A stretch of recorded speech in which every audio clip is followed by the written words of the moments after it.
In fact, there might be no interest. All right, so welcome back, and Representative Supranat is now going to walk us through H408. And then we'll have Ledge Council go through in more detail. Lovely. Wow, I might be here twice. So H408 is a fairly straightforward bill that looks at the idea of institutional purchasing and local procurement. So this bill proposes to provide that it is the state policy to encourage the procurement of local foods by state institutions and state universities and colleges to increase the viability of Vermont farms and food businesses.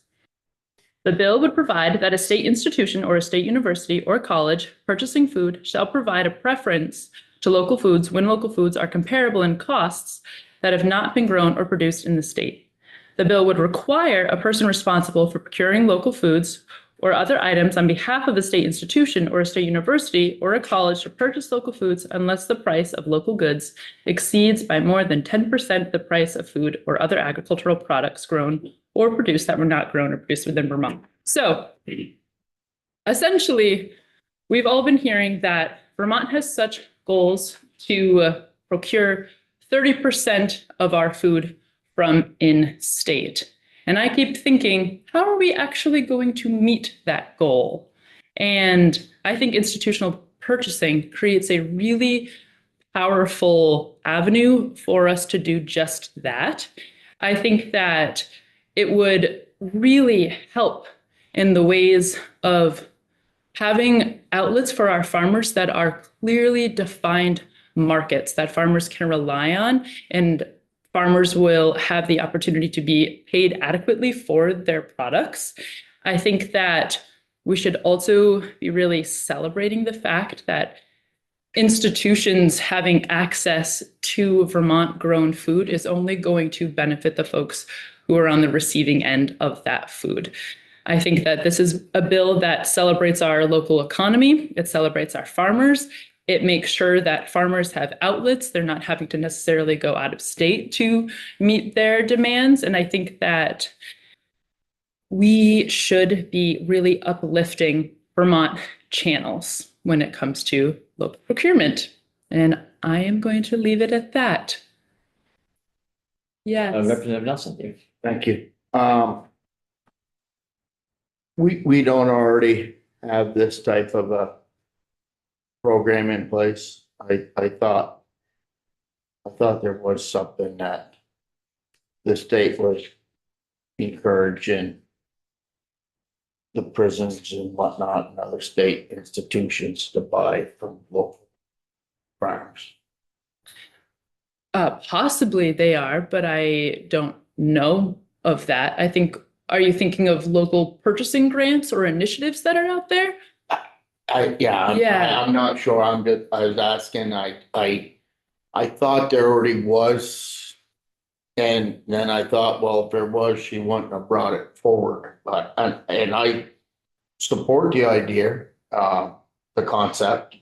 I just thought there was something. I do not know of any statewide initiative that currently would not make it mandatory, but highly encourage institutions, universities, colleges to source locally. Yeah. Okay. In policy format. Representative O'Brien.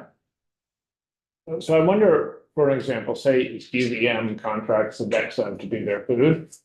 Is there any way to sort of bake into the contract then that it's really up to Sodexo to meet these standards? So the food service management company bids. When a food service management company or other food supplier submits a bid to a supervisory union, a supervisory district, a school board, or a school in response to a request for a proposal or bid solicitation to supply a school nutrition program, the food service management company or food supplier shall include in their bid information related to how the food service management company or food supplier can supply a supervisory union, a school district with locally produced foods that would allow the supervisory union and supervisory district to qualify for the local foods incentive grant. Okay. So we do put it back on those who are providing. Yeah. and pitching bids. Yeah, 'cause I think that's a critical question and a really important part of it. Yeah. Awesome.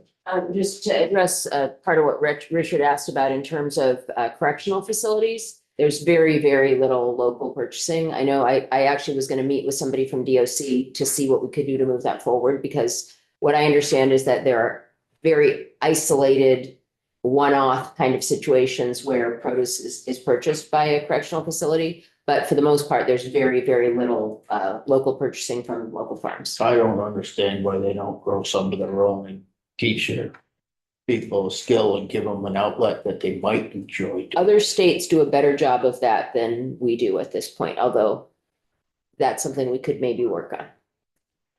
We definitely could work on it. I agree. Yeah.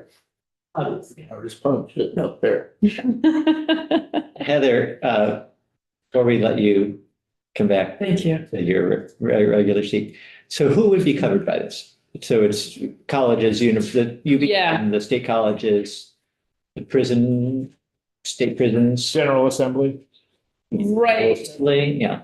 So do you want me to read the definitions or do you want Mike to go over that? Because in the definitions, it does detail. Yeah, you don't need to read it, Okay. that's fine, yeah. If it's detailed there. It is detailed. Okay, good. Yeah, it goes into all the detail of who would be covered under that definition. Okay, good. Any other questions, Heather?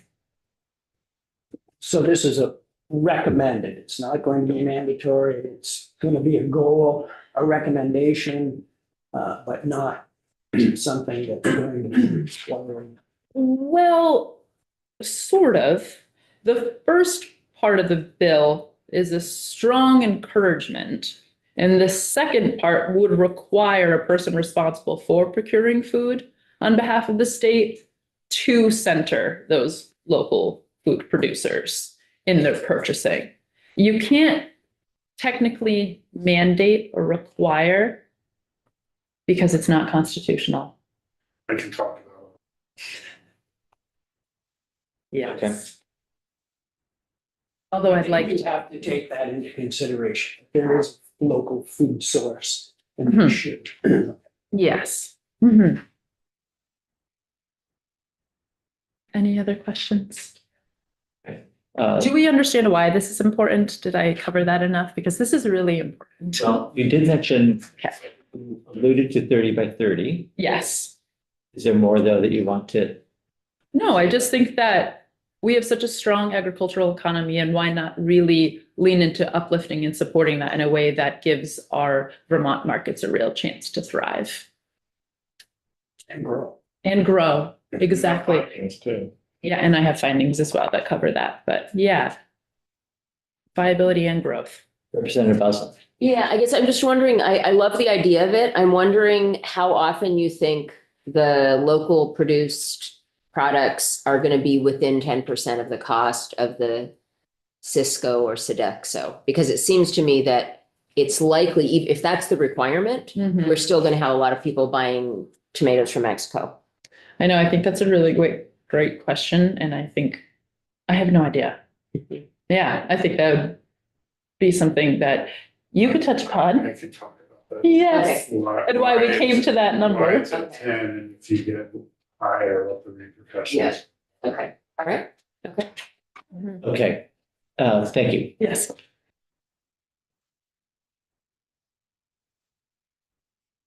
All right. Yeah. We printed out copies, like, so.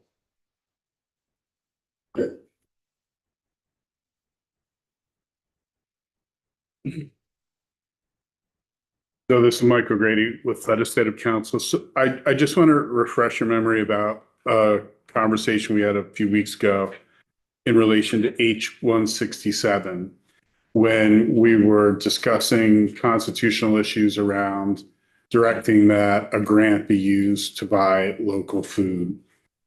And we talked about how the state can act as a market participant. The state can act like any purchaser and can make determinations and buying decisions like any purchaser can, and can decide to buy food that actually does discriminate against out of state.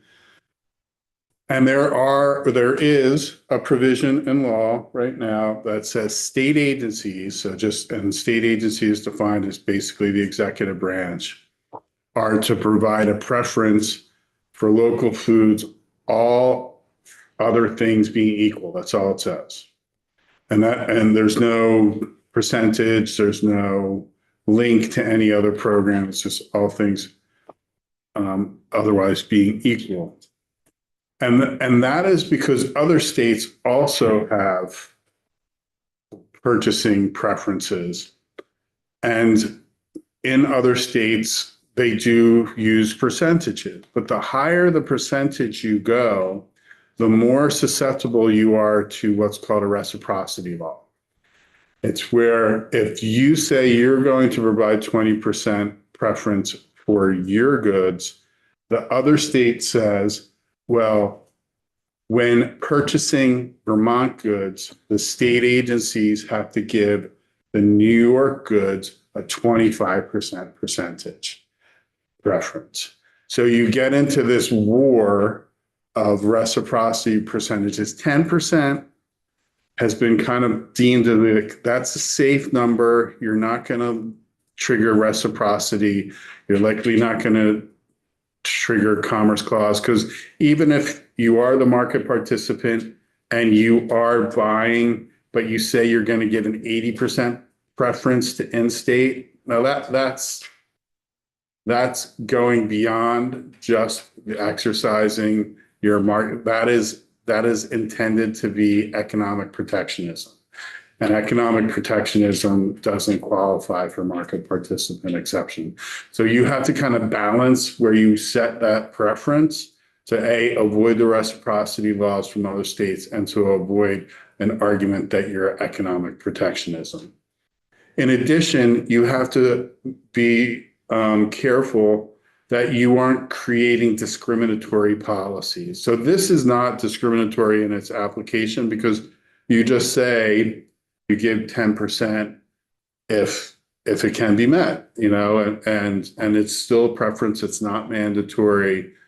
But when you say in order for an entity to receive money from the state, 30% of its purchasing has to be done locally, well, that's not a preference anymore. That's a regulatory condition. That's saying that anything that any state agency does in order to get their money, any money, has to be predicated on a 30% purchasing policy. And that's not the state acting as a market participant. That's the state establishing an economic protectionist policy. So those are the three things you have to manage when you're dealing with preferences for local food. It's the reciprocity laws. You don't want to be economic protectionism, and you don't want to be establishing a policy that goes beyond just your normal consumer purchasing at the state level. And so that is what this bill tries to do. I will note that when you hear from advocates on this bill, they're going to show you a Maine law and say, oh, do this. Maine did this. Look at this. Maine gave like a 40% preference. And it's like, that bill does not exist anymore. It was repealed like 10 years ago. People hand it around and be like, why can't we do this? And it's like, well, Maine repealed that. Because of constitutional challenges, or? Yeah. So just be aware of that. And potatoes. John? Mike, is there any way with the RFPs for bidding, can you put in some sort of incentivized language so that the Sodexo, whoever it's not statutory, but you can say whoever, it's a consideration. In the administrative bulletin 3.5, there's a provision on how you can provide preference for local businesses and local goods. You can build that, but it's not mandatory. Right. And it also depends on how you're doing your bidding, whether or not you're going to sole source, whether or not you were doing the short form or whether or not you're doing full standard bidding. Short form is you just need to collect bids from 3 or more entities. Sole source is you, for some reason, qualified to just go directly to a contractor. Standard bidding, you have to bid out in some amount of time for anybody to bid on.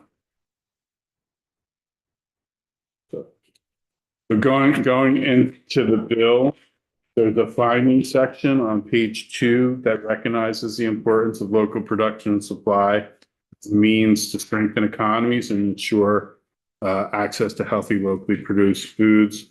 Institutional purchasing from Vermont farms can significantly bolster the ag sector and support sustainable farming and promote economic resilience. And the state should support Vermont farms and farming economy by giving preference to local foods.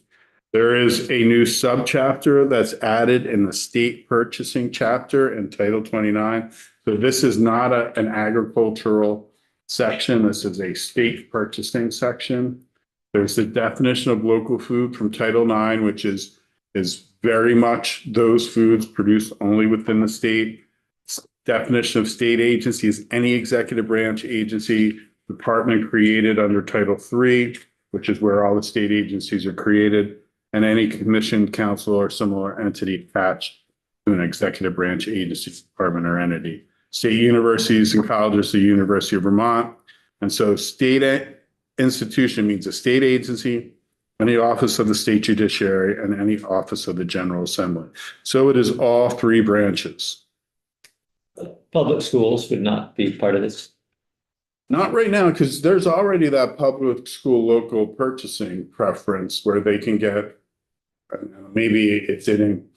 I thought that went through like 2 years ago during the universal meals. But it's, the definitions here don't, No. the state agency wouldn't include No, schools, okay. you could make it, but this is focused on state institutional purchasing. So it's the policy of the state to encourage procurement of local foods by state institutions and university and colleges to increase the viability of farms and businesses, thus making a positive contribution to the economy and enhancing self-sufficiency for Vermont. Then you get to the preference. Notwithstanding any law to the contrary, to the extent permitted by law, the state institution or university or college shall provide a preference to local foods when local foods are comparable in cost to foods that have not been grown or produced in the state. That preference is basically up to a 10% price preference in sub B. But in section B, subsection B, if the price difference is, say, 8%, then the preference is expressed as a requirement. Yes, it is a mandate. Yeah. They shall purchase local foods unless the price of local goods exceeds by more than 10% the price of food or other agricultural products. So that's where you're kind of like at the threshold. Is this economic protectionism or is this just the market participant of the state purchasing? Representative Lipsky, question? Mike, we've dealt with gleaning organizations that supply only institutions, like prison institutions, corrections. It's like a or possibly foods. Are those being purchased or are those being donated? I think that depends on each company and how they enter into a contract or agreement with an institution. Salvation Farms was one that we underwrote. So Salvation Farms is scheduled actually to come in and testify later this week.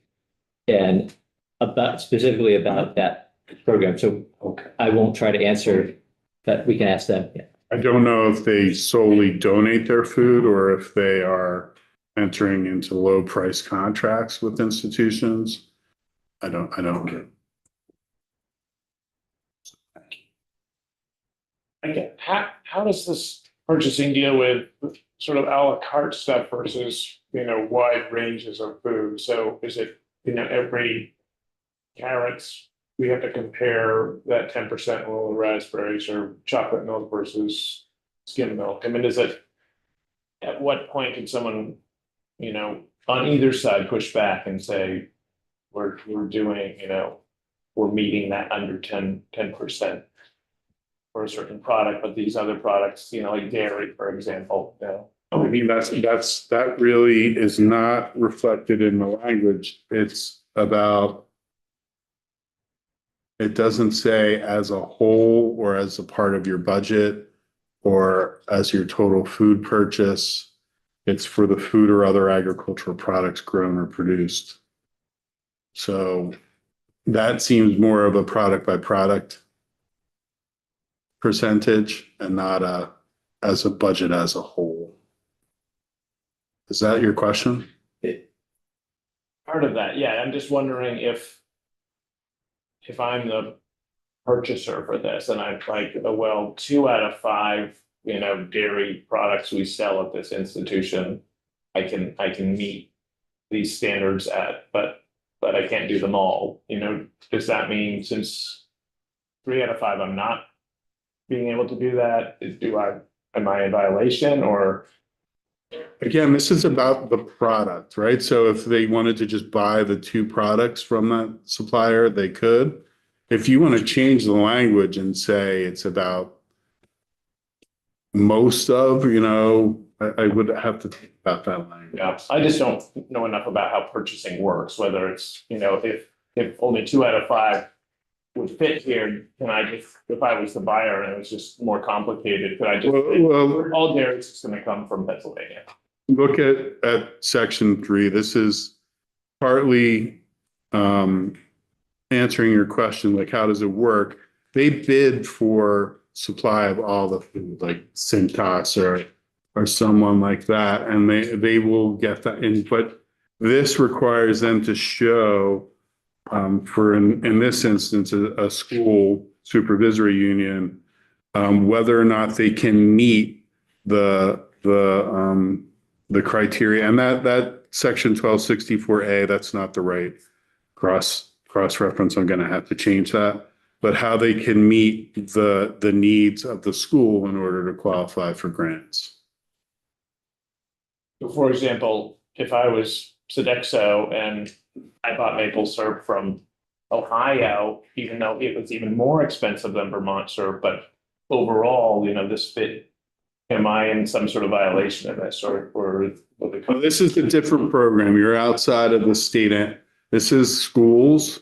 Okay, This is the school. right, I was talking about institutions. Right. So institutions, you're going to have to buy on a per product basis if you want to provide that preference, if you're going to comply with that preference. And you might want to look at that language and amend it in order to address your concerns. So do you want me to go through section 3? Representative Yeah, so section 3 is, this one is. This is schools. Yeah, okay. Let me just double check to make sure that got that. I think it's wrong, but I have to double.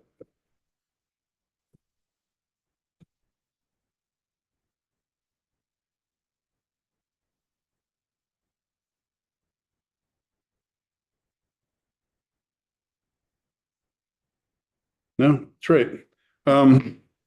So when a service management company or other food supplier submits a bid to a supervisory union, district, board, or school in response to a request for a bid or bid solicitation to supply a school nutrition program, the management company or food supplier shall include in their bid information related to how the food service management company can supply the union, district's board, or school with locally produced foods that would allow the union, district, et cetera, to qualify for the local foods incentive grant under section 1264A. I thought this was the wrong site because chapter 27 and title 16 is related to transportation, but somehow it's in here. 1264 say it is the goal of 64A. It is the goal of the state by 2023, at least 20% of all foods purchased by eligible entities be locally produced and on or before December 31, 2021, and annually thereafter, an eligible entity operating a school lunch, breakfast, or summer meal program shall report how much of their food was locally produced. And then beginning 2021, 2022, they can be eligible for a grant to make payments for local food. And it shall be equal to 15 cents per reimbursable school lunch served by the eligible entity. So this language tells the school how they can work with the food supplier to qualify for this grant. So we heard back in February, I think, some testimony from AOE on this local purchasing incentive grant that is available to schools. They told us how many supervisory districts had qualified in the past year and maybe what the total cost was. And there's funding in the budget, in the governor's proposal, and then we support that $500,000, I think. So this would essentially, this third section 3 is a little different from what's in the rest of the bill. Yes. Which just try and encourage more of what's already. Well, it facilitates that school spending on locally produced food, so they can qualify for the grant of 15 cents per reimbursable meal. We heard that there's still, even after 4 or 5 years, there's still some districts that haven't even enrolled. Yeah. Richard. Yeah, the wheels are turning. So if this was to pass, state corrections institutions, how many incarcerated people we have in the state of Vermont, but About 1,200. about 1,200. If they all drank 12 ounces of milk a day or more, a dairy farm could set up a legal pasteurization set up. Monument Farms. Mhm. Monument Farm. Monument Farms, and supply the milk to these correctional institutions and being guaranteed 10%. Price preference over another supplier, Yeah, over Booth Brothers, yeah. Right. which, Is Hood or whatever. yeah, Whatever Hood became. yeah, okay, I dig that. Okay, so we got to the end of the bill. Other questions for Mike about what's in the bill? I had another question. In fact, a couple times recently, we've talked about this definition of local that passed a few years ago, that's in statute. So here it is, it's in 9 VSA. This is the definition that we keep coming back to, Mike, when you're referring to it. Yes. Do you want to hear that definition? Sure. Took a couple of years to get to it. The home bakery bill, is that what we just said? Well, we were, yeah, I was wrong though. 167. Honor feed from honors. Okay.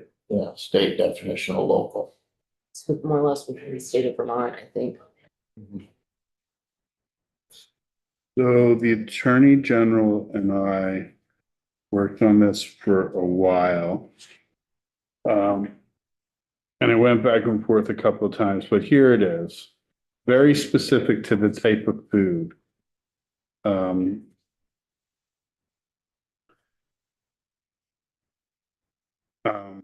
For purposes of this chapter, and local to food, local to Vermont, locally grown or made in Vermont, and any substantially similar term, they'll have the following meaning based on the type of food or food product. For food products that are raw agricultural products, local to Vermont means the product was exclusively grown or tapped in Vermont. is not milk and was derived from an animal that was raised for a substantial period of its lifetime in Vermont, is milk where a majority of the milk was produced from Vermont animals, or is honey produced by Vermont colonies located exclusively in Vermont when all nectar was collected.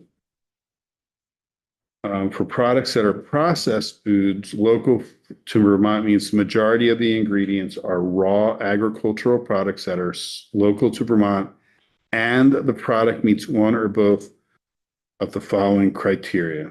The product was processed in Vermont, or the headquarters of the company that manufactures the product is located in Vermont. For bakery products, beverages, or unique food products, the product meets two or more of the following criteria. The majority of the ingredients are raw agricultural products that are local to Vermont. Substantial transformation of the ingredients in the product occurred in Vermont, but the headquarters of the company that manufactures the product is located in Vermont. I could go on, but I think. Okay, well, that's good. All right, any other questions? Good, then, let's see if we can get in this other bill before, so don't, if you can stay in the room, Mike, we're gonna have John, Representative O'Brien, then give us a quick introduction on H 372. Are we trying to get? Well, take your time. This version.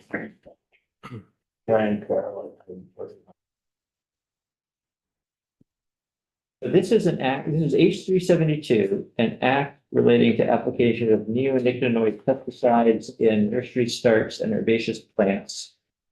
And just while John's pulling information together, for the committee's reference, last year, committee recommended and the House passed, and eventually the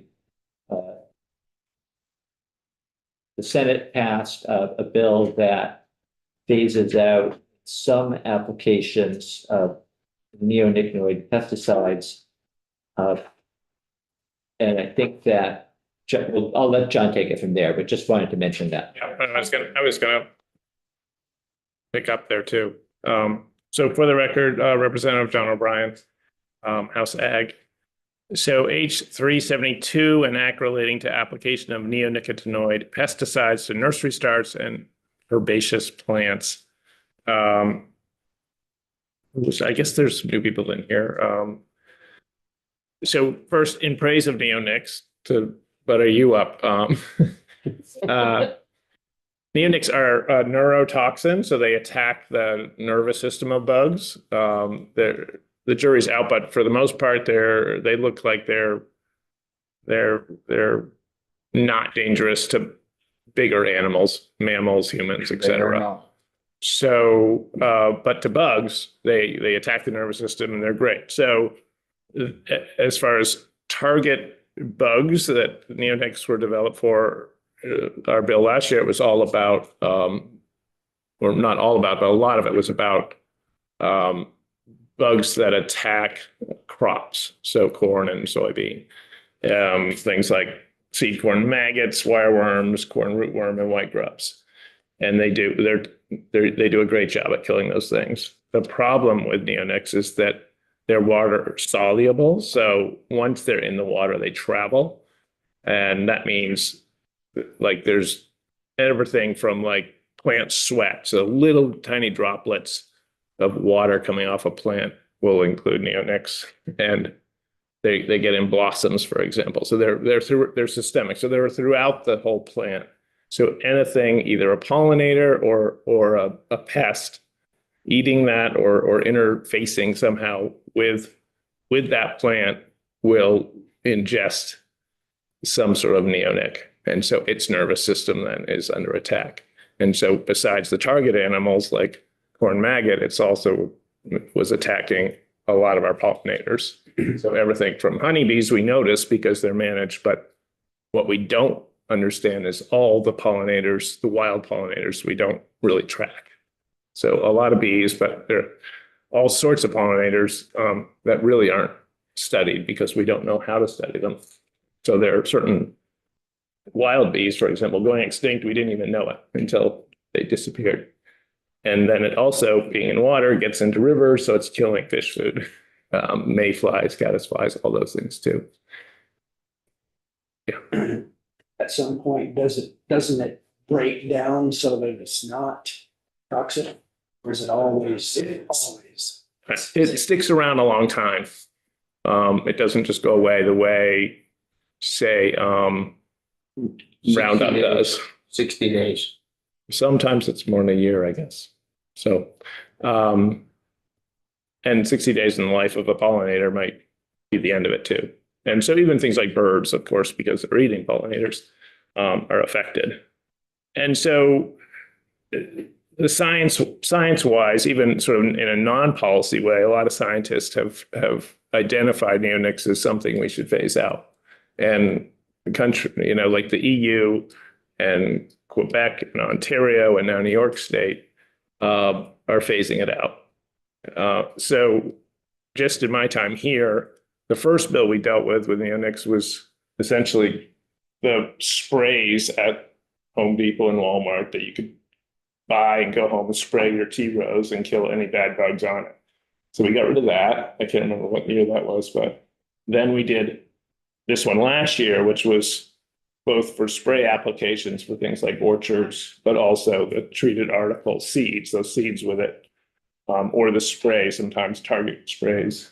So we're phasing that out. And it's interesting. I mean, the one area left I thought was, well, when you go to big superstores like Walmart or Home Depot and their gardening sections, they're, you know, both vegetables, flowers, ornamentals that come in potted plants or seedling, you know, sort of shoots. You can buy, you know, little sets of tomatoes there. And I suspect most of them are using a neonic drench, just because it's easy to do if you're a nursery starting these things. You don't have to worry about your plant arriving at Walmart and being half eaten by some sort of pest.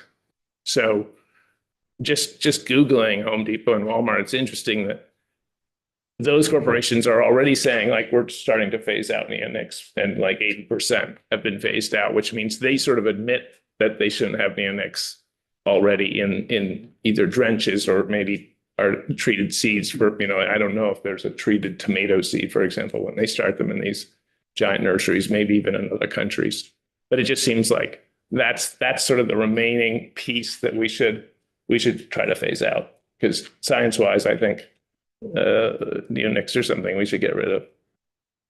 And that's what this does. So it's not a very long bill.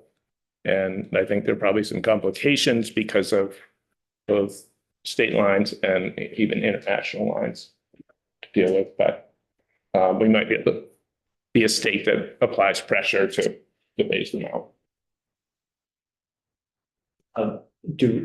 Any questions for John, and then we can have Mike come up. I'll reserve. Okay.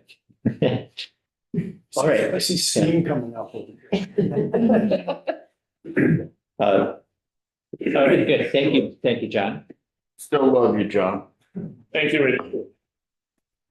Gonna be a good conversation. This is Mike O'Grady with Legislative Council. I don't think the bill does everything that Representative O'Brien may have wanted it to do, but I think you can do everything that Representative O'Brien wants to do. This bill is built on the bill you enacted last year related to the application of neonic pesticides, when they can be used. And it adds to that prohibition the application to nursery starts and to potted plants. But it doesn't have a sales prohibition. This is just about application within the state. If you wanted to have a sales prohibition, you can do that. It just needs to be non-discriminatory. It has to just be something that says no person can sell a nursery start or a potted plant that has been where a neonicotinoid pesticide has been applied to it probably within a certain amount of days prior to sale. And that's non-discriminatory because it applies to plants that originate in Vermont, plants that originate outside Vermont, plants that originate in Canada. And it has a legitimate state purpose. It's relatively narrowly tailored. That's a pretty normal Commerce Clause bill. And the prime example of that is there's one in Vermont and there's one in Minnesota. The Minnesota case is a Supreme Court case. Minnesota said you have to sell your milk in containers like this, and Wisconsin said, no, our containers are like this. The Supreme Court says that's not discriminatory. It's just you choose whether or not you want to enter that market or not. And that's what would happen if you had a sales ban. You would choose whether or not you wanted to sell nursery starts or potted plants in Vermont, or not. You're here. Well, Yeah, make sound effect, right? So, going through the bill, you're in the definition section in the control of pesticides chapter, one of the control of pesticide chapters in Title VI. And you add definitions of nursery starts and potted plants. Nursery starts are young plants that have been grown in nursery and are ready to be planted. Potted plants mean any herbaceous, horticultural, or ornamental plant sold in a container that is less than a gallon in size and is not a nursery start. Then you get to the language you enacted last year in section 2, those bans on outdoor application, when application can occur. And so page 3, line 9 and 10, the application of neonicotinoid pesticides to nursery starts for potted plants. So that's one half of what Representative O'Brien was saying. You don't want to allow for that application in the state, but you would need to add a sales prohibition if you didn't want any of those plants that have been drenched or otherwise to be sold in the state. And that would be a new section. You could do that. Probably you would do it in the nursery section in Title VI, where you do ban the sale of certain plants underneath that chapter, regardless of where they're from. Like that was a sales prohibition then on the sprays or. It wasn't a sales prohibition. It was an application prohibition. Like What you we did on, last year. no, like. Oh, no, years ago. this 40, Yeah. that was a sales prohibition. Okay, So that's it, really. There's nothing else other than, So right now, this would ban nurseries in Vermont that are doing potted plants, seedlings, from using pesticides on them. But it wouldn't ban the sale at Walmart of a nursery or a seedling start from that had neonic from outside the state. and yeah, It's very easy to do that, and I am very confident it's constitutional. But the bill currently just doesn't do that. And we can't require that there not be an application in No, state and no. import, and then subsequently import it. We can't ban it. Just the sale. I won't get into whether or not you can do that. 18 months ago, I said, no way you can do that. But then the Supreme Court had a case called National Pork Producers, and now I'm not really sure. Bill, Most likely no, but I can't say for sure. the bill doesn't currently do that. It doesn't currently do that, but if you just ban the sale in the state of anything that's been treated, any nursery start or potted plant that's been treated, that's okay. That's okay. You can do that. All right, well, thank you. This was just a good, helpful introduction and walkthrough. Thank you, Mike, for all of that. Thank you. We have one more item on our agenda, and that is to review H 398, which is not on our wall, so don't get a cramp in your neck. It was on the calendar today or Friday, and so one of the things we're going to find out is where it is right now and if anything's happened. So we've invited the bill reporter, Representative Karis Duncan in. Welcome. And Ledge Council and Chair Markup is also with us today. Thank you.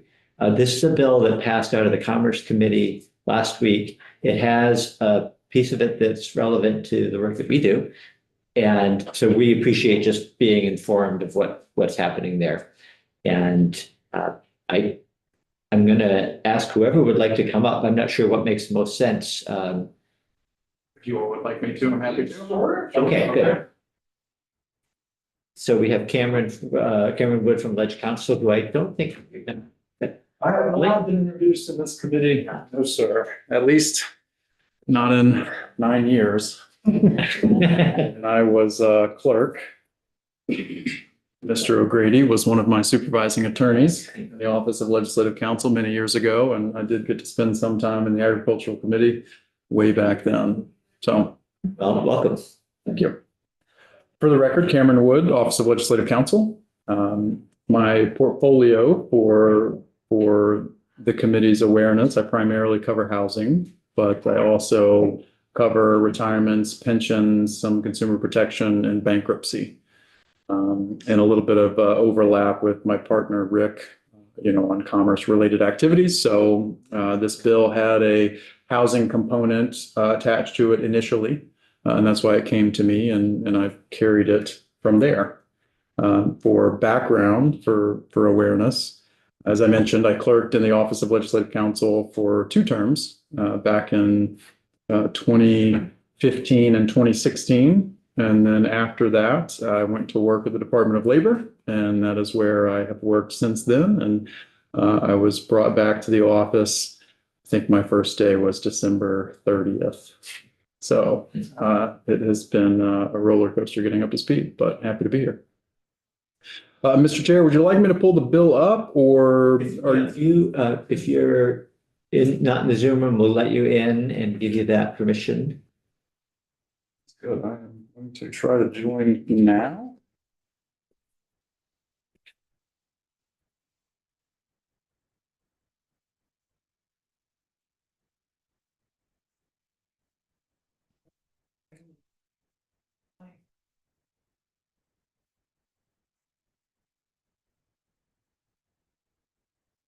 All right.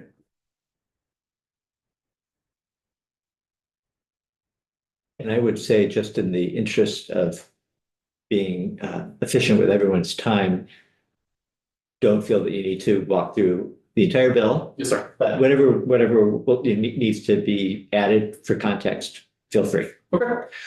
As you can see, it is what I've done is I've pulled up draft 1.2. This is the recommended amendment from the Commerce Committee. So the bill is introduced, went to Commerce. Commerce has a recommended amendment. For a question about where it is now, it was referred to the Committee on Appropriations. They have an amendment simply to remove the appropriation from the bill because it is going to go into their big bill, and they voted that amendment out this morning. So just for reference, I'm going to focus on the proposed amendment from the House Commerce Committee. From the bill as introduced, it was to remove the reference to housing, as I was saying a second ago, to add a few other minor tweaks and to make some additional technical amendments. So I wouldn't say a lot of significant change from what was introduced in the House. As you can see in section 1, we're in the Vermont Economic Development Authority, and we are 34 pages of the bill. Most of the changes here, I would say, are kind of small s substantive, a lot of technical amendments, a lot of changes to just bring things up to our drafting style. I would say there are some substantive amendments here, but that's not the majority of the bill. What I'm going to move to is what I think is probably most of interest to this committee. Give me a second and I'm going to get there. It's going to be on page 25. And I'm going to pause here real quick on the language here at the bottom of page 25 and moving to the top of page 26. So what this section 280A and then this subsequent section 280B are related to is this Vermont Sustainable Jobs Strategy. And essentially how I see this language is, VITA has a lot of different subchapters and different programs that they administer, providing loans, issuing bonds, providing, direct loans, secured loans to entities, et cetera. And how I see these two sections playing with the entire chapter is if there is a project that VITA wants to fund and it doesn't fit within the box of the specific subchapters that they have and the programs that they administer, as long as the project meets the criteria in the Vermont Sustainable Jobs Strategy, then they can move forward with that project. And they're not prohibited from funding the project simply because it doesn't fit neatly in the other programs that they administer. And so what the proposed amendment from the Commerce Committee here is currently the Sustainable Jobs Strategy is created and issued by the governor. And there are specific criteria here in section 280B where there's kind of a public comment period, et cetera. It hasn't been issued since Howard Dean in 1999. And so the conversation among the committee, and you have committee members here who can speak to this as well, there was discussion about, okay, well, why don't we just take the criteria and put it directly into statute, as opposed to having it out here where it could potentially be repealed and then cause a lot of issues for the work that VITA does or create potential concerns for the projects that they've already financed under this. And so that's all these two sections do, section 280A and 280B. Is we're taking the current strategy that exists, putting it in statute. And the only reason I'm bringing this up is because I want you all in this committee, or you may want to be aware that we're adding as an example of the types of projects that could fit under this Vermont Sustainable Jobs Strategy, this sub 12 here, which are loans to agricultural enterprises or endeavors administered by the authority under chapter 16A of this title. And chapter 16A is the Vermont Agricultural Credit Program, which is administered by VITA, and its intention, I'm not extremely familiar with it because I've just been reading it subsequent to coming to your committee and kind of looking at it. You all are probably a lot more familiar with it than I am, but my understanding, providing low interest loans and financing to agricultural and forest enterprises, et cetera. So just pausing there to make sure you're aware that we're adding that in. And it's really more of a cleanup because the sub B, which references this, is being removed. And so it's just adding here to say that, kind of belts and suspenders, we want to make sure that it's clear programs under this Agricultural Credit Corp can fall under the Sustainable Job Strategy, and there's no issue in funding them. So that's the first change. The other key piece that Representative O'Brien. How far back does the Vermont Sustainable Job Strategy go as just a sort of policy? I can double check while we're sitting here when it was actually enacted, when that language was enacted. If you give me a second, I can pull it up. In talking with VITA, the only one they have, I believe, or are aware of is the one from Governor Dean in 1999. So it goes back at least that far. Okay. I believe when I looked, it was in the 90s when it was put in place. This section was put in place. Okay. The other thing I think is relevant, I shouldn't say relevant, you may all want to talk about the whole bill, but the other large piece that I think is relevant to you all is this new subchapter. So as I mentioned, VITA has all these different subchapters and different programs that they administer. We're adding all the way up to subchapter 15. And so what this is adding is a disaster recovery loan fund for VITA to administer. And I'm on the bottom of page 31, bottom of page 30, moving to the top of page 31. And as you can see in line 1 and 2, this disaster fund is intended to provide financial assistance to businesses and agricultural enterprises after disasters. And then under the sub 2 here, we have that the authority shall consult with the Secretary of Commerce and the Secretary of Agriculture in determining whether funds shall be made available following a disaster event. There was a discussion amongst the committee members about what a disaster, whether it should be defined, whether it should be left to VITA. And they settled on wanting to at least have a consultation among those three entities about whether funds should be released, because a disaster may not rise to the level of something that's declared by the governor or declared by the president. It may be something much more localized at a town level, and wanting to give them the flexibility there, but wanting to make sure there was at least a consultation before funds were made available, because there's not a significant amount of money being appropriated to it at this point. There was added that second sentence there in the sub two: if there is a disaster that is declared by the governor or the president, then you don't need to have that consultation. It rises to the level of being able to be funded at that point. Outside of that, for this disaster fund, the authority can establish their own policies and procedures and financing necessary. The committee did want to ensure that this subsection C was here about limiting the interest rates that are charged for the loans that are provided to simply be necessary to cover the cost of administration of the fund. So to try to keep the interest rates as low as possible for the business and the agricultural enterprises that are going to be supported, and then adding that it's a revolving fund from there. And then there is language here at the bottom. As I said, the recommendation from the Appropriations Committee is to remove it, but there is $2 million being moved from funds that the Agency of Commerce has currently to support the initial startup of the fund.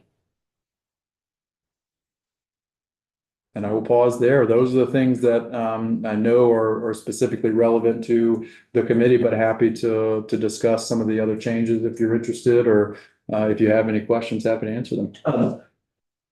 So the references to the authority are VITA. Yes, sir. Yeah. And actually, I should say we're not perhaps as well acquainted with the workings of VITA as, or the ag component of it as we might all like to be. But can you just, without going into too much depth, tell us who VITA is, who sits on it, how you get to be in that role? Yeah, absolutely. So Who'll be making this decision, in other words? Sure. So the Vermont Economic Development Authority is a quasi-governmental entity that was created in the 70s. Yeah, so at least 50 plus years ago. And it's there to provide financing and support for economic development and workforce activities across the state. I'm like 12 or 13 weeks on the job, and this is a new portfolio to me. I see it as kind of like the business equivalent of VHFA, Vermont Housing Finance Agency. So where VHFA is, out there providing, low interest loans or grants to individuals for home ownership, I see VITA as kind of the equivalent on the workforce economic development side. They're there supporting, economic activity throughout the state, via, either low interest loans or bonding, et cetera. Who sits on it? So it is, it's an organization that has, I believe it's 15 members. Yes. And 5 of them are specific members of the administration. So they're here in the sub B, and we're in VITA's chapter here, section 213. So you have the Secretary of Commerce, the State Treasurer, Secretary of Ag, Commissioner of Public Service. So those are the 5 members there. I don't think I missed anybody. Commissioner of Forest Parks and Rec. Those 5 members, and then they have 10 members who are residents of the state of Vermont appointed by the governor. And from there, they elect their own chair and their own officers. But that's what makes up the board of VITA. And then from there, they have the authority to create additional nonprofit corporations to administer the different programs that they have. And those members serve on the board of those nonprofits as well.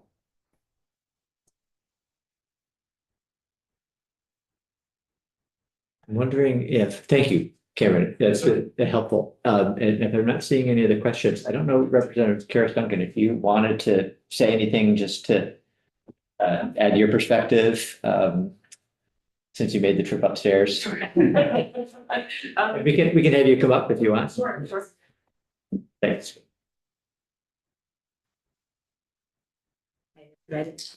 Emily Karis Duncan, representative from Wyndham Sixth on the Commerce and Economic Development Committee.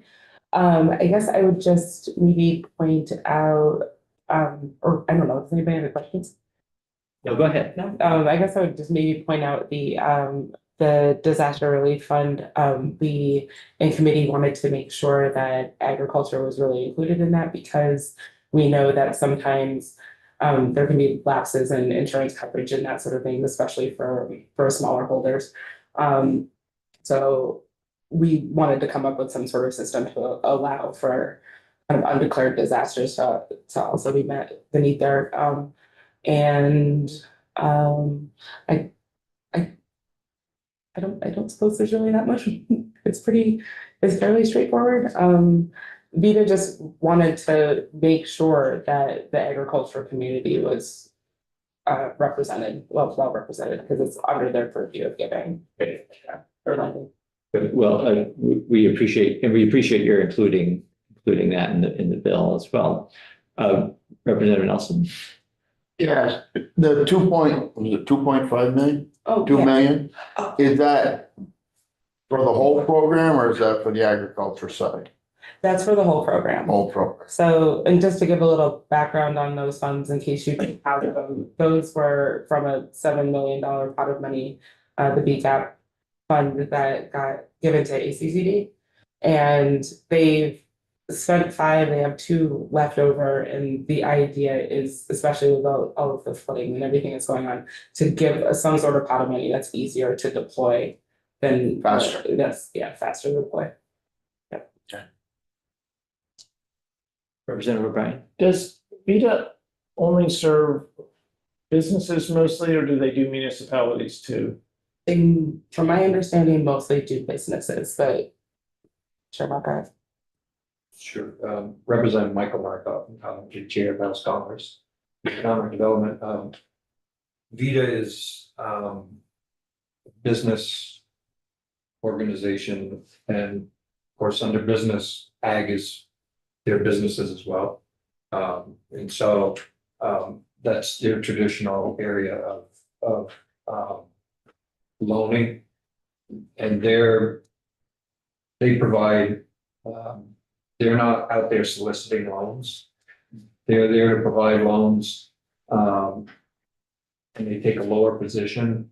So the banks and other financial institutions are at the top of that list. They're not out there competing with those financial institutions.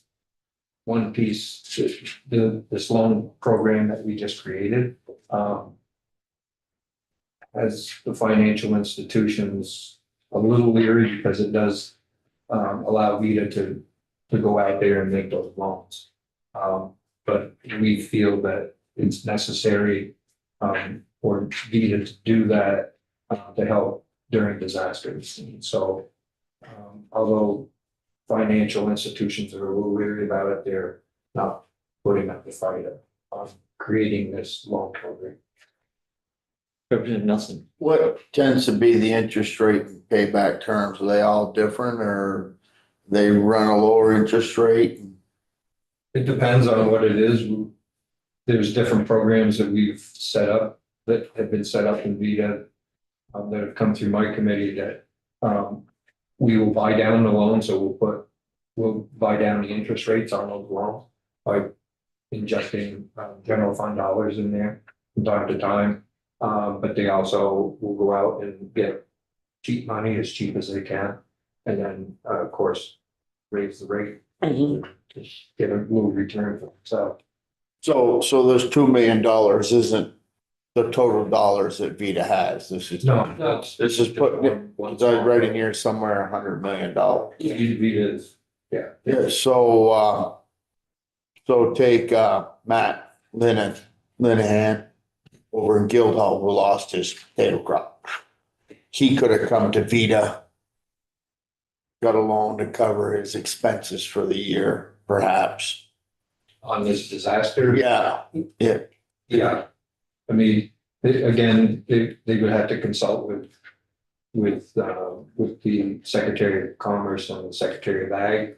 And then Vita would make a determination whether and it won't be the full amount. there's going to be an amount that hopefully there'll be other areas of financing that they could get or grants to help them overcome the issues that they have. But this, remember, is a loan Yeah, with very low interest, but it still has to be paid back. Representative Morgan? Is there a cap on the loan to a particular? We've pretty much given Vita the ability to figure out all of the, how their procedures.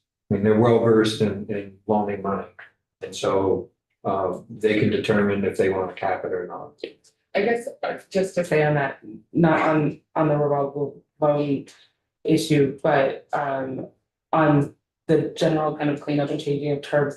So they tend to be pretty conservative about how they lend. So for the Vermont Job Strategy, in there it says that a project has to meet one of those requirements. In Vita's in their guidelines, you have to meet 4 of those. So just to give you a sense of how they tend to operate on a much more kind of conservative scale. This fund would be for anticipating future disasters, not looking back and providing any assistance to somebody who might have been impacted last summer, for example. No, this is designed to look forward. All right,